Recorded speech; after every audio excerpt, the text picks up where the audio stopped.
I never thought a promise could carry so much weight until that night, when Liam leaned against his apartment window, the soft glow of the city lights reflected off his face like a quiet confession waiting to happen. He smiled faintly, almost nervous, and said, "We'll only kiss, Ethan. Nothing more." At the time, it sounded simple, safe, even. But simplicity has a way of hiding storms underneath. Liam and I had been friends since our second year in college. We met during a volunteer project, two people who laughed at the same jokes, stayed up talking about everything and nothing, and somehow became each other's constant. Over time, he became the one I turned to when life blurred around the edges. The kind of friend who could read your silence better than your words. That I was with Noah then. 2 years into a relationship that had started with fireworks but now felt more like static. We still cared, but routine had dulled the edges of what used to feel electric. He was kind, dependable, predictable, qualities I once admired, but lately, they only reminded me of what I missed. I didn't realize how dangerous that longing could become until Liam started to fill the spaces Noah no longer reached. That it began innocently, the way these things often do. Late-night coffee runs turned into movie nights, and movie nights turned into long hours of quiet company that felt safer than they should have. Liam and I shared a rhythm that didn't need words. He'd noticed the way my voice changed when I spoke about work, or the way I avoided mentioning Noah. And though he never said it, his eyes told me he noticed everything. One Friday evening, we met after weeks apart. Liam had just ended a relationship that left him more fragile than he cared to admit. I remember the way he looked, tired eyes, restless hands, pretending he was fine. We sat on his couch, our laughter louder than the small room could hold. But beneath it all was a pulse neither of us could ignore anymore. When the laughter faded, a strange silence took its place. The kind that hums between two people who know something unspoken is about to surface. Liam looked at me for a long time before asking softly, "Do you ever wonder what it would be like if we weren't just friends?" The question hit like a current. I wanted to say no, to shut it down before it became something real, but I hesitated. And that single pause said more than I intended. He noticed. "I'm not saying we should," he added quickly, as if rescuing himself from what he'd just said. Sometimes it feels like we already are, you know." I didn't answer. Because in a way, he was right. There were moments, fleeting, quiet moments, when our friendship felt too close, too heavy, too warm. The night grew colder, and he turned on a small lamp beside the couch. The soft light spilled over his features, gentle, almost vulnerable.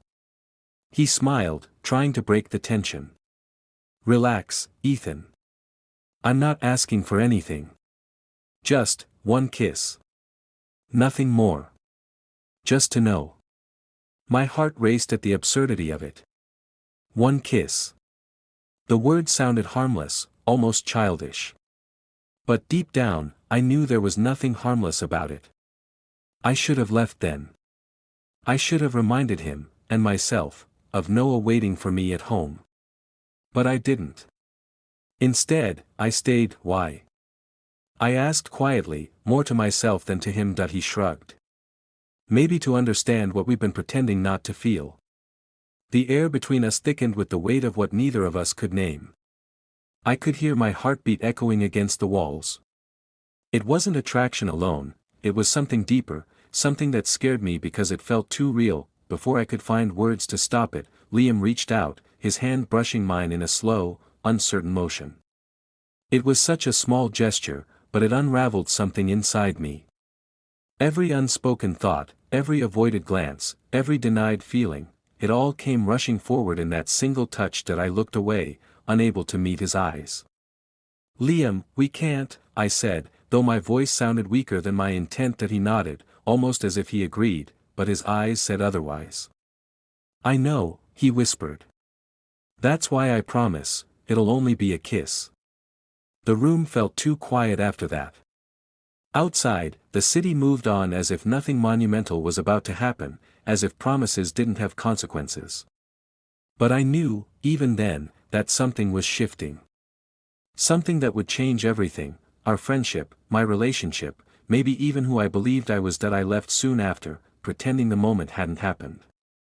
Yet as I walked home, the echo of his words followed me through the night that he promised we would only kiss, and I wanted to believe that was all it would ever be. I didn't mean to go back to his apartment the following night. I told myself it was just to return the book I had borrowed, just to talk things through, to make sure we were still okay. But the truth was simpler, and far more dangerous. I missed him. When Liam opened the door, the look in his eyes told me he'd been waiting. The air inside was quiet, heavy with something unspoken. A slow song played from his phone, something soft enough to fill the silence without asking questions. That he smiled, nervous but familiar. "You came." "I said I would," I answered, stepping inside. The room smelled faintly of coffee and rain, the kind of smell that carries both comfort and ache. For a moment, we pretended everything was normal. We talked about work, about the film he'd been editing, about nothing that really mattered. But every laugh came with hesitation, every pause filled with meaning we couldn't ignore. When I finally placed the book on the table, he reached for it at the same time. Our fingers brushed, a fleeting touch that sent a shiver through me. We both froze. His voice was barely above a whisper. "Do you still think about what I said?" I didn't answer. The truth was written all over my silence. That he took a small step closer. "Ethan," he said quietly, "I just want to know if this, whatever this is real for you too." I wanted to tell him no, to remind him, and myself, that I loved Noah, that what we were doing wasn't fair. But the words never came. Instead, I stood there, caught between guilt and desire, between loyalty and something I couldn't name. Liam's hand found mine again, deliberate this time. The world outside seemed to vanish, the city's noise fading into the background. His eyes met mine, and in that moment, every rule I had made for myself disappeared. He leaned in slowly, giving me time to pull away. I didn't. The kiss was gentle at first, uncertain, trembling, like a secret shared in the dark. But beneath the hesitation was a warmth that felt too familiar, too right. For a few seconds, time stopped. The world shrank to the space between our hearts. When we finally pulled apart, neither of us spoke. The silence was deafening. My chest ached, not with happiness, but with something heavier, something that tasted like guilt. He smiled faintly, trying to lighten the weight between us. "See? Just a kiss," he murmured, though his voice wavered. I forced a weak smile. "Yeah. Just a kiss." But I knew it wasn't.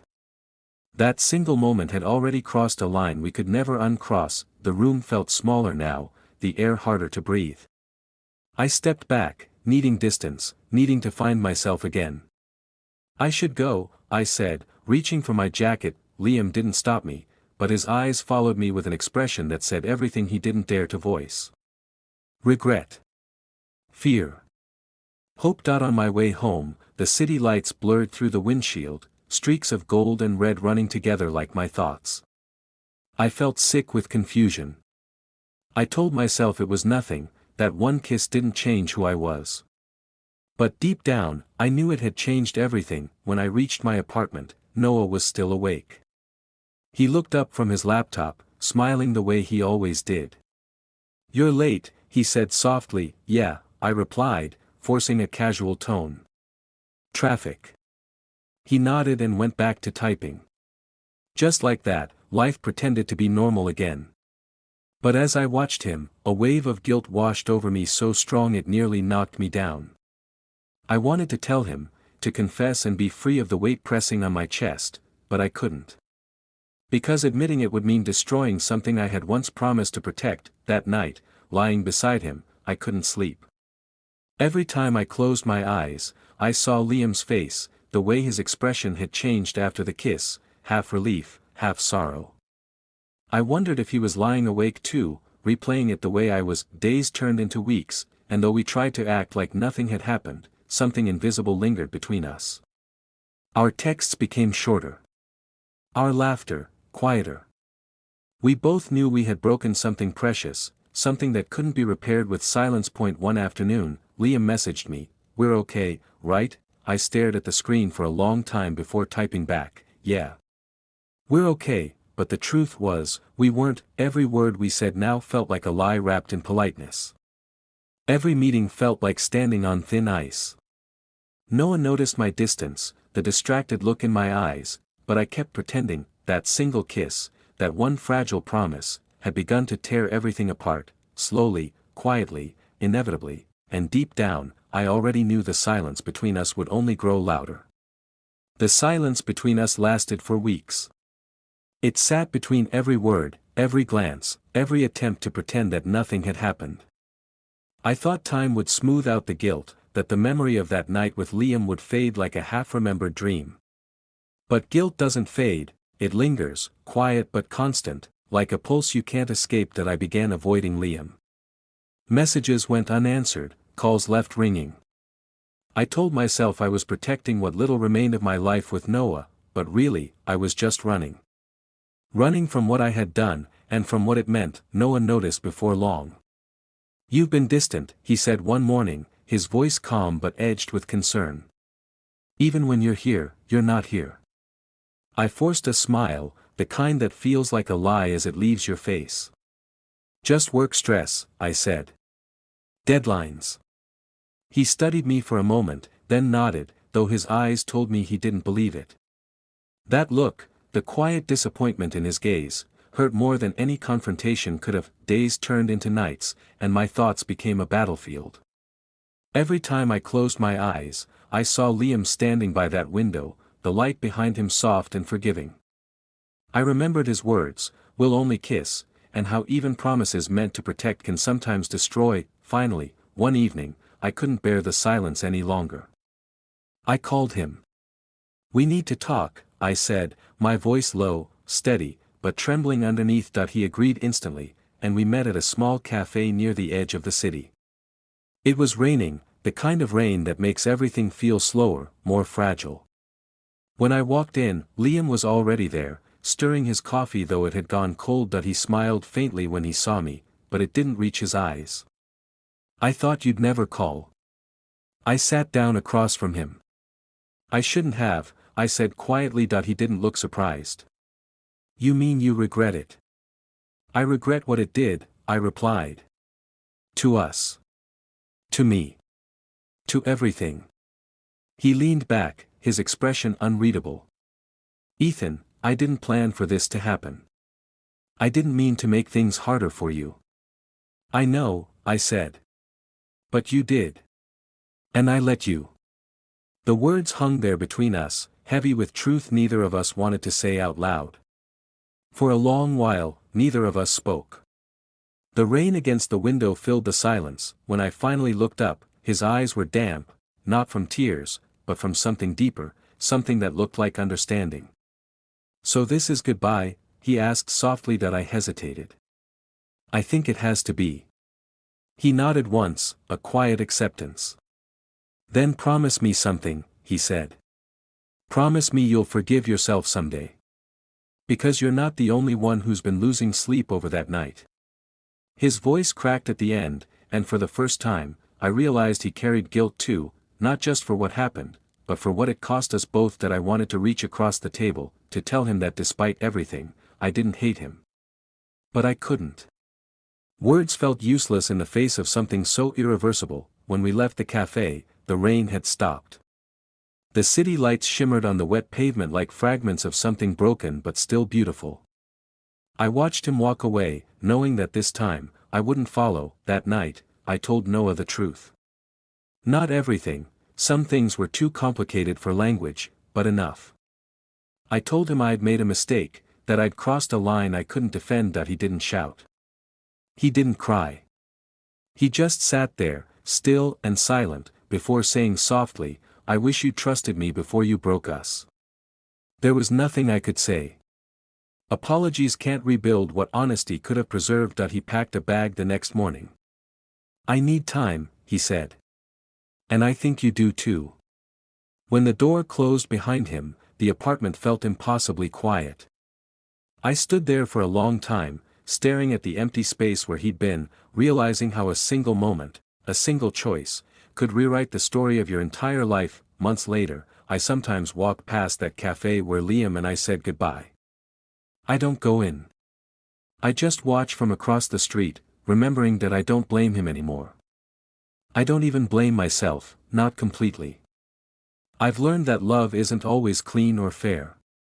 Sometimes it's messy, sometimes it hurts, and sometimes it teaches you who you really are. Liam once promised we would only kiss. Maybe that's all we did. But that one moment was enough to show me that boundaries, once crossed, can never truly be rebuilt, only remembered, and some memories, no matter how much you wish otherwise, never let go.